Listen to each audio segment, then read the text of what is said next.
नमस्कार, मी सिद्धेश ताकवले आणि आपण पाहताय जय महाराष्ट्र बुलेटिन मध्ये आपल्या सगळ्यांचं स्वागत। या बुलेटिन मध्ये आपण घेणार आहोत आतापर्यंतच्या 3 महत्त्वाच्या बातम्यांचा आढावा सखोल विश्लेषणासोबत। बुलेटिनच्या सुरुवातीलाच बातमी अर्थातच मराठवाड्यातून। गेल्या 8 दिवसांपासून संपूर्ण मराठवाडा पाण्यात आहे। शेतकऱ्यांवरती उपासमारीची वेळ आली आहे। हातातोंडाशी आलेला घास या परतीच्या पावसानं अक्षरशः हिरावून नेलाय। सध्या बळीराजा संकटात सापडलाय, तर सरकारनं पाहणी दौरा केला, मात्र शेतकऱ्याला अजून मदतच मिळालेली नाहीये। शेतातून पाण्याचा निचरा सुद्धा झालेला नाहीये, त्यामुळे आता शेतकऱ्यांवरती संकटाची टांगती तलवार आहे। दुसरी बातमी आहे रायगडमधून। रायगड हे तेच रायगड आहे जिथे पालकमंत्री पदावरून शिवसेना विरुद्ध राष्ट्रवादी अशी रस्सीखेच सुरू आहे। आणि असं असतानाच आता मात्र आगामी निवडणुकीमध्ये राष्ट्रवादी सोबत निवडणुका लढवणार नसल्याचा पवित्रा आता शिवसेनेनं घेतलाय। अलिबागचे आमदार महेंद्र दळवी यांच्याकडून याचा पुनरुच्चार करण्यात आलाय, पण एक अट शिवसेनेनं ठेवली आहे, ती म्हणजे अशी की भाजप जर सोबत आली तर ठीक आहे, अन्यथा एकला चलो रेची भूमिका आता शिवसेनेनं घेतली आहे। तिसरी बातमी आहे अर्थातच कबूतरखान्यांसंदर्भातली। मुंबईतील 25 पैकी 12 वॉर्डांमध्ये आता सरकारी कबूतरखाने सुरू होणार आहेत। मुंबईमध्ये कबूतरखाने उभारण्यासाठी जागा सुद्धा ठरल्यात। आता उच्च न्यायालयाच्या निर्देशानंतर मुंबईमध्ये सरकारी कबूतरखाने उभारले जाणार आहेत। 13 वॉर्डांचा सरकारी कबूतरखाने उभारण्यास नकार आहे, तर विक्रोळीमध्ये सरकारी कबूतरखाने उभारण्यास ठाकरे गटानं सुद्धा विरोध दर्शवलाय।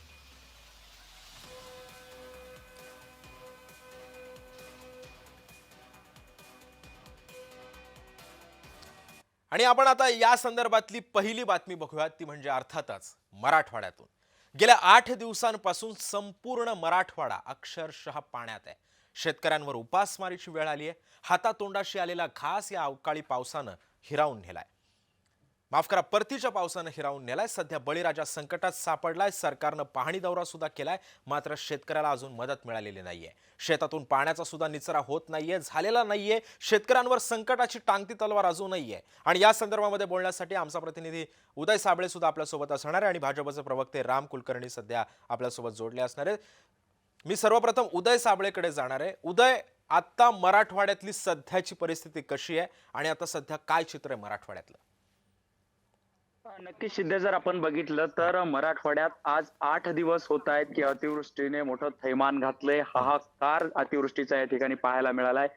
नद्याचं पाणी जे आहे ते धोक्याची पातळी सोडून शेतात शिरले, वस्तीत शिरले, लोकांची घरं पाण्यात आहेत, अनेक जनावरं दगावली आहेत, वाहून गेली आहेत, शेतीला बांध उरला नाही, पिकांचं तर विचारायची सोय नाही अशी अवस्था सिद्धेश शेतात आहे। खरं तर एकीकडे आपण बघितलं तर धाराशिव जिल्ह्यात असेल, मराठवाड्यात असेल, अनेक मंत्र्यांचे दौरे झाले, मात्र या दौऱ्यातून शेतकऱ्यांना काय मिळालं हाच प्रश्न आता सिद्धेश शेतकरी विचारताना आपल्याला बघायला मिळत आहे। खरं तर आज धाराशिव जिल्ह्यातल्या परंडा तालुक्यातील शिना कोळेगाव धरणातून मोठ्या प्रमाणात पाण्याचा विसर्ग सुरू आहे आणि त्या अनुषंगाने जर बघितलं तर भोत्रा गावाचा संपर्क देखील तुटलाय, तर काही गावांना सरकारकडून सतर्कतेचा इशारा देखील देण्यात आलाय। त्यामध्ये आवार पिंपरी असेल, कपिरापुरी असेल, वाघेगव्हाण असेल, लोहारा असेल, शिराळ असेल, नालगाव असेल, अशा अनेक गावांना सतर्कतेचा इशारा देण्यात आला। अतिशय वाईट अवस्था शेतकऱ्यांची झाली आहे, कारण हातातोंडाशी आलेलं पीक नेस्तनाबूत झाले,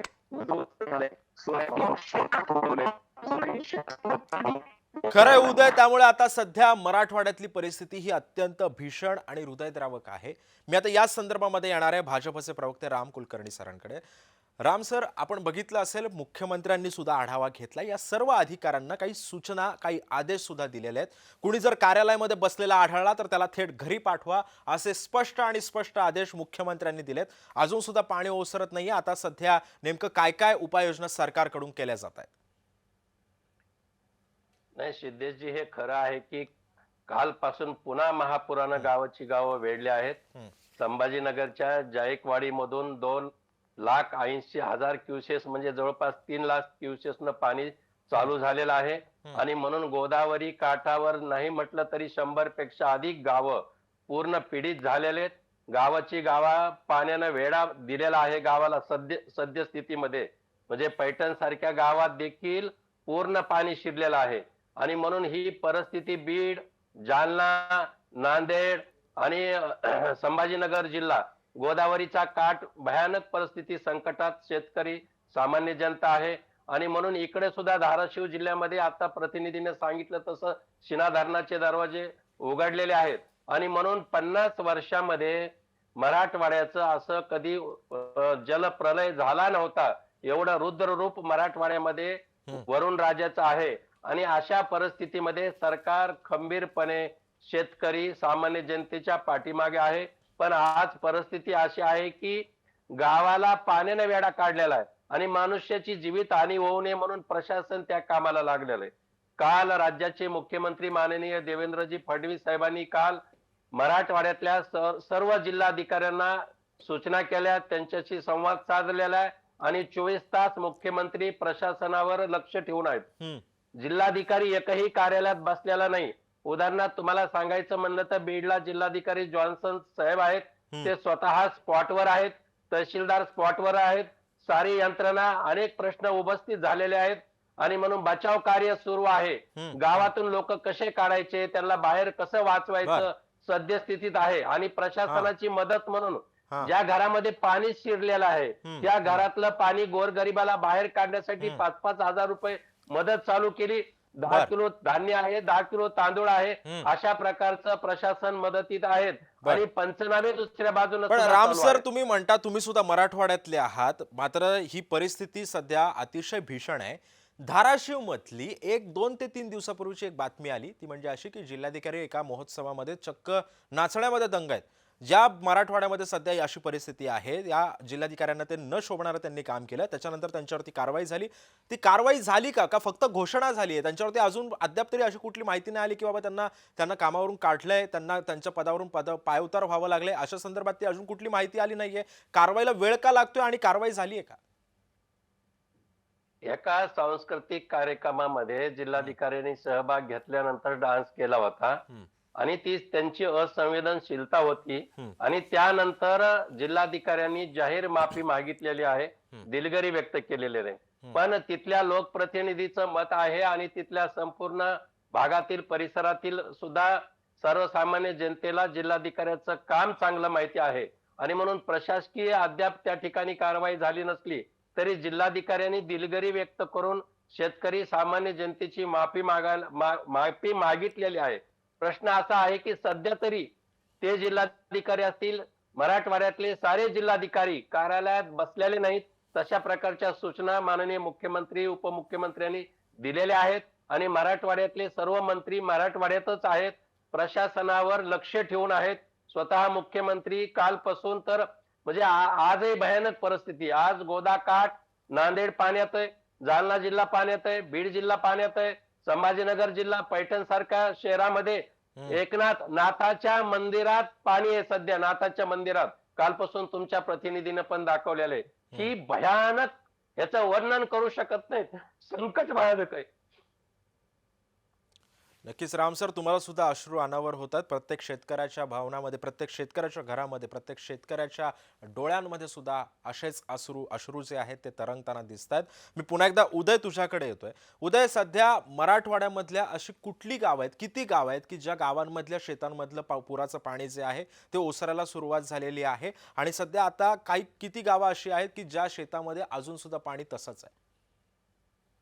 नाही सिद्धेश, खूप गाव आहेत जे गावं आता म्हणजे इतकी गाव आहेत ना की ज्या गावांना या अतिवृष्टीचा फटका बसलाय. खरं तर आपल्या धाराशिव मधले जे आहेत ते 350च्या वर गाव आहेत की जे गावं बाधित झालेत. नुसत्या एकट्या धाराशिव जिल्ह्यातून 1,94,000 शेतकरी या अतिवृष्टीनं बाधित झालेत.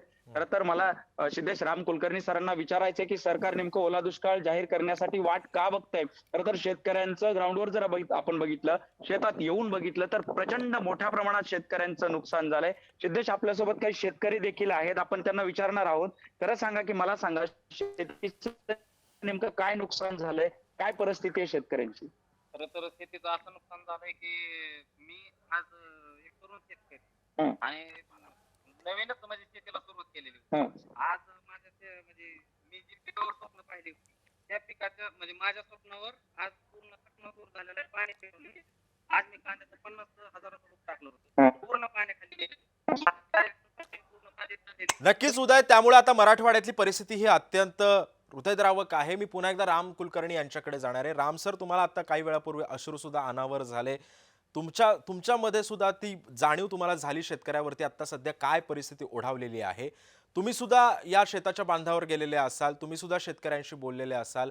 मात्र सरकारकडून अद्याप मदत होत नाहीये. या सगळ्या पार्श्वभूमीवरती आता सरकार नेमका आता पुढची भूमिका काय असेल सरकारची? दिवाळीपर्यंत या शेतकऱ्यांना मदत मिळेल? सिद्धेशजी, हे खरं आहे की मी पण जातीचा शेतकरी आहे. आमचे पण पिकं 100% गेलेलेच आहेत. संपूर्ण शेतकऱ्याचं 100% पीक गेलंय. हातातला म्हणजे ताटातलं अन्न जसं हिसकावून घेण्यासारखं झालंय. पण त्यापेक्षा आता जीवावर बेतलेलं आहे. म्हणजे गावाचे गाव पाण्याने वेढलेले आहेत. कुणाच्याही घरात कधी रात्रीचं पाणी आलं. काल आष्टीमध्ये सुद्धा भयानक परिस्थिती, 12 जण पुरामध्ये अडकले होते कारण चोपेर वेढा पडला होता. त्या लोकांना सरकारच्या बचाव कार्यानं बाहेर काढलेलं आहे. आज आज तात्काळ मदत जी आहे ती तात्काळ मदत प्रशासनाचे जाग्यावर अधिकारी आहेत. 5-5 हजार रुपये दिलेत म्हणजे घरातलं पाणी बाहेर काढायला. मला असं वाटतं की सरकार संवेदनशील आहे. राज्याचे मुख्यमंत्री देवेंद्रजी फडणवीस हे पूर्णतः लक्ष ठेवून आहेत. ओला दुष्काळ असेल, कर्जमाफीचा विषय असेल, पंचनामे असतील, माझं असं स्पष्ट म्हणणं आहे की सरकार पूर्णतः इतर सगळ्या गोष्टीपेक्षा 100% लक्ष केंद्रित या अतिवृष्टीवर आहे. दिवाळीच्या अगोदर नवे 4-5 दिवसामध्ये काही चांगले निर्णय, दिलासा देणारे निर्णय येतील. केंद्र सरकारची परवाच राज्याचे मुख्यमंत्री देवेंद्र फडणवीस साहेबांनी जाऊन भेट घेतलेली आणि माननीय पंतप्रधानांना सुद्धा त्यांना एक चांगलं आश्वासन दिलेलं आहे. आणि राज्याचे जे कृषी सचिव आहेत ते सध्या दिल्लीमध्ये बसून आहेत. आणि म्हणून शेतकऱ्यांना वाऱ्यावर सरकार अजिबात सोडणार नाही. शेतकरी हाच आमचा पूर्ण या अर्थव्यवस्थेचा कणा आहे. सरकार संवेदनशील आहे. खरं राम सर, आणि सरकार शेतकऱ्यांच्या- संवेदनशील आहे. लवकरात लवकर आता या शेतकऱ्यांना मदत मिळेल अशी सुद्धा अपेक्षा आपण बाळगूयात. मात्र आणखी एक मोठी बातमी आहे, ती म्हणजे रायगडमधून. सध्या रायगड हे तेच रायगड आहे जिथे पालकमंत्री पदावरून शिवसेना विरुद्ध राष्ट्रवादी अशी रस्सीखेच सुरू असतानाच आता आगामी निवडणुकीमध्ये राष्ट्रवादीसोबत निवडणुका लढवणार नसल्याचा पवित्रा आता शिवसेनेनं घेतलाय. अलिबागचे आमदार महेंद्र दळवी यांच्याकडून आता पुनरुच्चार करण्यात आलेला आहे. पण एक अट शिवसेनेनं ठेवली आहे, ती म्हणजे अशी की भाजप सोबत आली तर ठीक आहे, अन्यथा एकला चलो रेची भूमिका आता शिवसेनेने घेतली. आणि या संदर्भामध्ये बोलण्यासाठी आपल्यासोबत असणार आहेत आमदार महेंद्र दळवी. महेंद्रजी, स्वागत आहे तुमचं जय महाराष्ट्रमध्ये. आपण बघितलं असेल तर पालकमंत्री पदाचा तिढा असेल, शिवसेना विरुद्ध राष्ट्रवादी अशी लढत असेल, आमदार भरत गोगावले विरुद्ध खासदार सुनील तटकरे यांच्यामधला तो वाद असेल, या सगळ्यावरून नेमका आता पुन्हा एकदा आता आगामी महानगरपालिकांच्या निवडणुकीच्या तोंडावरती सध्या शिवसेना आणि राष्ट्रवादीमध्ये फूट पडलेली दिसते. हे नेमकं काय होतंय नेमकं? म्हणजे महायुतीमध्ये सारं काही अलबेल नाहीये का रायगडमध्ये?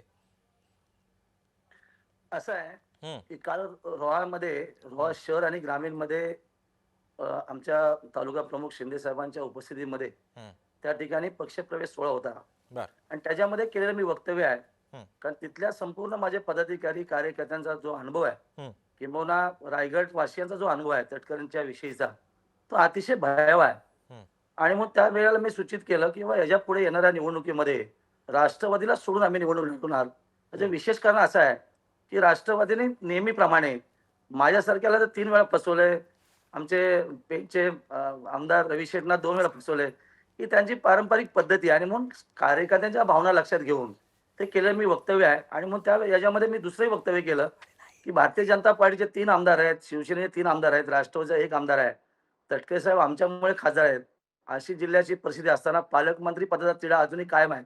खरं तर तटकरे राष्ट्रवादीचे प्रदेशाध्यक्ष आहेत, खासदार आहेत, त्यांची कन्या मंत्री आहे. अशा परिस्थितीमध्ये रायगडचा तिढा ठेवणं हा रायगडच्या जनतेचा अवमान आहे असं निश्चित आम्ही सांगेन.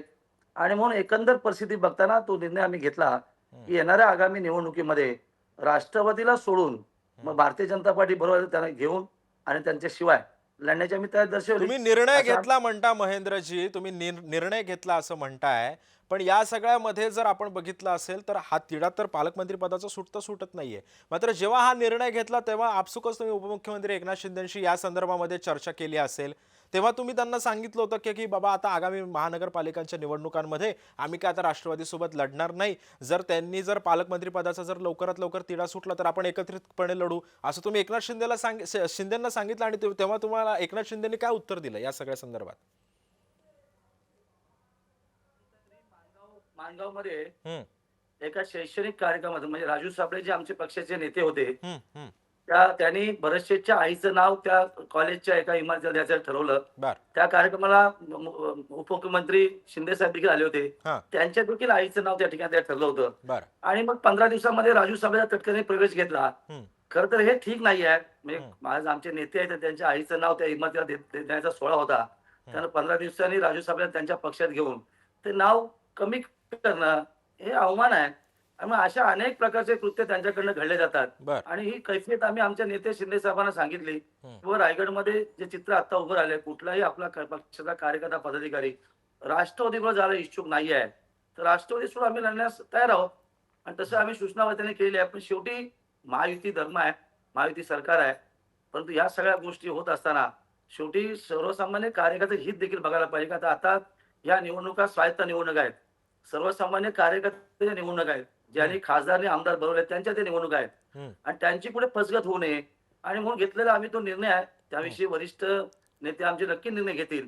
पण ही भावना आहे की जनभावना मी लोकांसमोर काल मांडण्याचा प्रयत्न पण केला. महेंद्रजी पुन्हा प्रश्न तोच निर्माण होतो, जेव्हा सगळ्या अजित पवारांना सुद्धा सोबत घेण्याचा निर्णय झाला, जेव्हा महामवियामध्ये जेव्हा तुम्ही सगळे एकत्र होता, तेव्हा सुद्धा अजित पवार निधी देत नाही अशी तक्रार वारंवार करण्यात आली. तेव्हा सुद्धा या सगळ्यामध्ये अजित पवारांशी खटके उडत होते, तेव्हा अजितदादा तुमचा निधी अडवत होते, अशा सगळ्या बातम्या आल्या, आपण बघितल्या माध्यमांमध्ये. आणि आता पुन्हा एकदा तुम्ही महायुतीमध्ये गेलात, महायुतीमध्ये पुन्हा एकदा तुमच्या मागोमाग अजित पवार सुद्धा आले.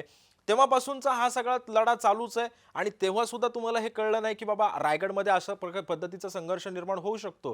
तेव्हा तुम्ही तुमच्या वरिष्ठांशी बोलला नाही, तेव्हा ज्येष्ठ नेत्यांनी काय सांगितलं तुमच्या? अर्थात महाराष्ट्र राज्याचे मुख्यमंत्री फडणवीस असतील, दोन्ही उपमुख्यमंत्री असतील किंवा कोर कमिटी सदस्य यांनी तो निर्णय घेतला. त्याविषयी मी पूर्ण इतपत मोठा नक्की नाही आहे. पण रायगडची जी परिस्थिती आहे ती जनतेसमोर मांडणं किंवा आपल्या समोर मांडणं हे आमचं लोकप्रतिनिधीचं कामच आहे. कारण गेले कित्येक वर्षाचा जो अनुभव आहे तो तटकरी फॅमिली विषयीचा अतिशय वाईट आहे. आणि मग त्यांचा स्वार्थ असेल तेव्हा ते बरोबर घेणार, स्वार्थ संपला की सोडून देणार. आता हे चालणार नाहीये, कारण आता या निवडणुका कार्यकर्त्यांच्या आहेत. त्यामुळे कार्यकर्त्यांच्या निवडणुकीशी समरस होत असताना जो कार्यकर्ता बोलेल तो निर्णय घेणं काळाची गरज आहे. कारण ह्या निवडणुका कार्यकर्त्या निवडणुका आहेत. आणि म्हणून त्या कालच्या पक्षप्रवेशाच्या कार्यक्रमात केलं मी भाष्य आहे. आणि त्याच्यावर मी कायमस्वरूपी कारण मागच्या वेळेला बघा की बरेचशे विषयी पण त्यांच्या काही प्रवक्त्यांनी जे वक्तव्य केलंय त्यांना शोभनीय नाही आहे. म्हणजे सुरज चव्हाण असतील किंवा परांजपे असतील, हे जे प्रवक्ते आहेत जे आमच्या नेत्यांविषयी बोलतात किंवा आमच्या पक्षाविषयी बोलतात, हे त्यांना शोभनीय नाही आहे. आता हे ते त्यांना बोलायला कोण सांगतं? तर प्रदेशाध्यक्ष सांगतात. राष्ट्रवादीची भूमिका शेवटी प्रदेशाला विचारून मांडली जाते आणि मग हे त्यांना चालतं. आणि म्हणून आमची जी जनभावना आहे ही सर्वसामान्य कार्यकर्ते जनभावना आहे. आणि म्हणून येणाऱ्या आगामी स्वायत्त निवडणुकीमध्ये आम्ही आमची भूमिका स्पष्ट केली. नक्कीच महेंद्रजी, त्यामुळे आता हा सगळा तिढा लवकरात लवकर सुटेल अशी अपेक्षा आहे. मात्र अजून एक मोठी बातमी आहे ती म्हणजे अर्थात मुंबईमधून. मुंबईतील 25 पैकी 12 वॉर्डांमध्ये आता सरकारी कबूतरखाने सुरू होणार आहेत. मुंबईमध्ये कबूतरखाने उभारण्यासाठी जागा सुद्धा निश्चित झाल्यात. तर उच्च न्यायालयाच्या निर्देशानंतर मुंबईमध्ये सरकारी कबूतरखाने आता उभारले जाणार आहेत. 13 वॉर्डांचा सरकारी कबूतरखाने उभारण्यास नकार आहे. मात्र विक्रोळीमध्ये सुद्धा सरकारी कबूतरखाना उभारण्यास ठाकरे गटानं विरोध दर्शवला. आणि या संदर्भामध्ये बोलण्यासाठी शिवसेनेच्या प्रवक्त्या मनीषा कायंदे या सुद्धा आपल्यासोबत जोडल्या गेल्यात. कारण मनीषाताईंनी या आधी कबूतरखान्या संदर्भामधल्या विरोधामध्ये अनेक आंदोलनं सुद्धा केली, त्यांचं मत सुद्धा त्यांनी मांडलेलं होतं. मनीषाजी, स्वागत आहे तुमचं जय महाराष्ट्रामध्ये. मनीषाजी, ज्यांना कबूतर आवडतात त्यांनी ती घरी पाळावीत असं तुमचं वक्तव्य होतं गेल्या काही दिवसांपूर्वीचं, असं तुम्ही म्हणाला होता. मात्र उच्च न्यायालयाच्या या निर्देशानंतर आता मुंबईमध्ये 25 पैकी 12 वॉर्डांमध्ये कबूतरखाने सुरू होत आहेत. काय भूमिका आहे तुमची? मुळात म्हणजे मला प्रश्न विचारायचा आहे की असा काही सरकारी आदेश जारी झाला आहे का की मुंबई महानगरपालिकेतला कोणीतरी माणूस स्वतःच्या मनाने काहीतरी उद्योग करतोय? मुळात म्हणजे कोर्टाने सांगितलं होतं की चाचपणी करा, कंट्रोल्ड फिडिंग. गेटवे ऑफ इंडियाला पोतीच्या पोती, गोणीच्या गोणी धान्याच्या येऊन पडतात रोजच्या. त्याच्यानंतर तारदेवचा चौक आहे, तिकडे ट्रॅफिक आयलंड आहे तिकडे. मुळात म्हणजे हा प्रश्न मी उपस्थित केला होता विधान परिषदेमध्ये आणि त्याला उत्तर म्हणून माननीय उदय सामंत यांनी दिलं होतं. इथे कुठलाही, मी पुन्हा पुन्हा अधोरेखित करते, कुठल्याही धार्मिक भावनांचा विषय नाही. हा मनुष्याच्या आरोग्याचा विषय आहे. इरिव्हर्सिबल लंग डिझीज या कबुतरांच्या विष्ठेपासून, पंखांपासून, शरीरातल्या वेगवेगळ्या ह्याच्यापासून होतो. अनेक प्राण्यांपासून माणसाला रोग होतात, झुनॉटिक डिझीजेस होतात. अनेक प्राणी आहेत. मग त्यांना आपण कालांतराने दूर केलं, त्यांच्या नसबंदी केल्या, न्यूटर केलं आणि रेबीज, आता कुत्र्यापासून रेबीज होतो, मग आपण त्यांची नसबंदी, त्यांना कंट्रोल केलं. आज 150% कबूतर वाढलेले आहेत. काय गरज आहे एवढ्या कबुतरांची? म्हणजे खरंच त्यांची गरज आहे का? आणि हा जर का रोग पसरवणारा प्राणी आहे, सिद्ध झालंय, मग तुम्हाला माणसांना रोग अजून पसरवायचे आहेत का ठिकठिकाणी? जे 55 ठिकाणी होतंय ते आता तुम्हाला अजून काही ठिकाणी करायचंय का? कारण कुठलाही कबूतरखाना अधिकृत कधीच नव्हता. हा मॅनमेड आहे. माणसाने स्वतःच्या हौशेखातर किंवा भूतदयेखातर तयार केले. हम्म. ठिकठिकाणी जिकडे कुठे वाण्याचं दुकान आहे तिकडे कबूतर ना दाणी टाकले जातात आजही. हम्म. आणि महानगरपालिका त्याच्यामुळे अडचणीत येते. कोणाचं प्रेशर आहे, काय आहे, सगळ्यांना सर्वश्रुत माहिती आहे. बरं. मला इथे नावं घ्यायची नाहीत. हम्म. परंतु मग प्रश्न असा येतो, अनेक भांडणं होतात रस्त्यांवर कुत्र्याला खाऊ घातल्यामुळे. हम्म. मांजरींना दुधाच्या वाट्या किंवा काही एखाद्या टिनाच्या याच्यात दूध ठेवल्यामुळे किती ठिकाणी भांडणं होतात. हम्म. मग जर का तुम्हाला प्राण्यांची काळजी असेल, सगळ्यांनाच, आपल्याला सगळ्यांनाच, कारण प्रत्येक धर्मामध्ये कुठल्या ना कुठल्या प्राण्याला, कोणी सांगतं माकडांना चणी घाला, कोणी सांगतं माशांना त्याच्यामध्ये फरसाण टाका. आज नदी नाले हे सगळे खराब झालेले आहेत, त्याच्यात तुम्ही फरसाण टाकताय. आज वाळकेश्वरची जी बाणगंगाचा आहे तिकडे बघितलं आज किती आपण तिथे साफसफाई अभियान चालू आहे. मग तुम्ही पर्यावरण मंत्रालय आपलं आहे, या सगळ्यांनी याच्यात पूर्णपणे, आणि सगळ्याच प्राण्यांना मग कंट्रोल फीडिंग करा, सगळ्यांसाठी सोय करा. मग कुत्र्यांसाठी जागा डेझिग्नेट करा, मांजरींसाठी डेझिग्नेट करा. मग उंदीर पण आमच्या गणपती बाप्पाचं वाहन आहे, मग त्यांना सुद्धा का तुम्ही मारता रॅट पॉइझन टाकून? बर. मग मच्छर हा देखील प्राणी आहे, तो आपलं रक्त पितो ना, पिऊ द्या, तो पण रोग पसरवतो. कसं आहे ना, आपण लॉजिक आणि सत्सग बुद्धी बाजूला ठेवून बोलायचं झालं तर खूप बर. काही काही बोलता येतं याच्यावर. बर. परंतु हे सगळं जे चाललंय ते चुकीचं आहे. आणि याला एक पर्यावरणवादी, कारण मी प्राण्यांचे अभ्यासक आहे, माझं PhD आहे प्राण्यांच्या विविध याच्या क्षेत्रामध्ये, त्यामुळे मी त्या अँगलनी बोलते. आणि मला वाटतं हे सगळं जे काय चाललंय बर. हे अनाठायी आहे. बर. आणि कबुतरा वाचून तुमचं काय मोठं अडतंय? बरं, ते त्यांचं सक्षम आहेत, त्यांना निसर्गाने पंख दिलेत, आपलं खाद्य ते शोधतील. मनीषाताई, तुम्ही म्हणता हे अनाठायी आहे, मात्र हे अमराठी माणसांच्या मतांचं राजकारण आहे असं का आहे का? आणि हे तुम्हाला चालू द्याल का? तुम्ही सगळं चालू द्याल का हे सगळं राजकारण? मी माननीय ज्या ज्या मंत्र्यांशी मी सगळ्यांशी बोलणार आहे, बोलतच राहिलेली आहे. माझी भूमिका ही केवळ सायंटिफिक आहे. आणि एक समिती स्थापन केली, आपल्याला माहिती आहे, मुंबई ज्या BNHS म्हणतात, बॉम्बे नॅचरल हिस्ट्री सोसायटी, त्यांचे अध्यक्ष आहे किशोर रिठे. त्यांच्या अध्यक्षतेखाली एक तज्ज्ञांची समिती आहे, त्याच्यात कोण पॉलिटिशियन नाही आहे, त्यात सगळे पशुतज्ञ आहे, प्राणी तज्ज्ञ आहे, त्यांची समिती आहे. त्या समितीचा अहवाल देखील आलेला नाहीये. मग त्या समितीचा अहवालाची तुम्ही वाट पाहणार नाही का? मग ती समिती का स्थापन केली? ती समिती देखील कोर्टाच्याच निर्देशनावरून स्थापन केली आहे. परंतु त्याच्यात मराठी अमराठी सगळं बाजूला ठेवा. चित्रा वाघ यांनी स्वतःच्या मावशीचं उदाहरण दिलं. बर. आज अनेक लोक पुढे येतात. काल एक पुण्याच्या नगरसेविकांचा मी एक आर्टिकल वाचलं, त्या तर आता पूर्ण महाराष्ट्रभरी कॅम्पेन चालवणार आहे की कबुतरांमुळे कसा त्रास होतोय. तर मला असं वाटतं याच्यात अमराठी मराठी या सगळे विषय बाजूला ठेवावे, राजकारण याच्यात करू नये. कोरोनाच्या वेळेला पण आपण सगळं कोरोना हरवण्यासाठी आपण सगळे शर्थीचे प्रयत्न केले, तेव्हा आपण कुठला जात धर्म काही आणलं नाही, प्रत्येकानं एकमेकांनी मदत केली. तसं याही बाबतीत हा जो उपद्रवी प्राणी आहे, ठीक आहे, आणि तो काही एंडेंजर्ड लिस्ट मध्ये नाहीये कुठल्या वाईल्ड लाईफ ऍक्टच्या, परंतु प्रत्येक प्राण्याला जगण्याचा अधिकार आहे, त्यांनी जगावं, तो त्याचं खाद्य शोधेल. जसे इतर प्राणी, आता मला सांगा, पोपट शोधतात ना, स्वतःचे फळं बिळं शोधतात, माकड शोधतात, सगळं जो निसर्गाने ज्याला जन्माला घातलंय तर त्याला त्याची काय करायचं, कसं जगायचं ते शिकवलं देखील. खरंय मनीषाजी, त्यामुळे आता या सगळ्या निर्णयावरती आता नेमकं उच्च न्यायालय पुढची भूमिका काय घेतं, हा नेमका मुद्दा आता किती आणखी पुढे ताणला जातो हे सुद्धा पाहणं महत्त्वाचं ठरणार आहे. धन्यवाद, तुम्ही आमच्यासोबत जोडल्या गेला होता आणि तुम्ही तुमची प्रतिक्रिया दिलीत त्याबद्दल. आपल्यासोबत होते भाजपचे प्रवक्ते राम कुलकर्णी सर सुद्धा, त्यांचे सुद्धा आभार. आणि आमच्या प्रतिनिधी उदय साबळे आणि शिवसेनेचे आमदार महेंद्र दळवीजी सुद्धा होते आपल्यासोबत, त्यांचे सुद्धा आभार. आणि या बुलेटिनमध्ये वेळ झाली आता इथेच थांबायची. ताज्या बातम्यांसाठी पाहत रहा जय महाराष्ट्र.